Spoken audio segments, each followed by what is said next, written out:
एक धन्दामूलक पाठ्यक्रम ओडिशा सरकार द्वारा आरंभ हो पारिछि।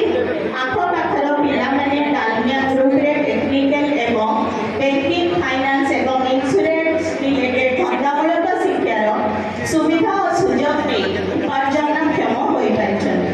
एठारे अध्यापना करुवा समस्त अध्यापक अध्यापिका सुदक्ष गवेषक एवं छात्रवत्सल जहाँकि यही महाविद्यालय साहाय्य करिबो एवं करिछि।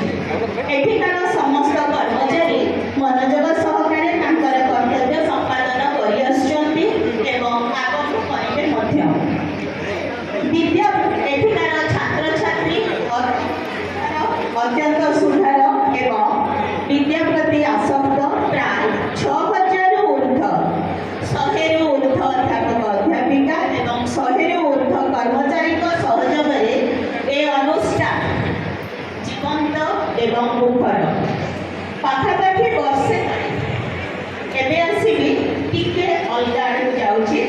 पाखापाखि वर्षे तले राति रे सपनाटिए देखिली बेस सुंदर प्राकृतिक परिवेश अभिजात्य किछि किछि स्थान सिउड़ी आच्छादित केउठी केउठी गछलता माड़ी जाइछि मने हेउछि रक्षणाबेक्षण अभाव प्राय किछि किछि स्वप्नटी सरी जाई थाए। सेही एकापरी स्वप्न बार बार आसिला मते मात्र निद भांगी जाए एवं से गौरीक बसन ठारे व्यक्तित्व को देखिबाकू बा चिन्हिबाकू बाकी रही जाए। 2025 रे जेबे एई शिक्षा अनुष्ठान को आसे सरकार उच्च शिक्षा विभाग निर्देश क्रमे से गौरीक बसनधारी सन्यासी प्रतिमूर्ति देखी मु आचरित हुए।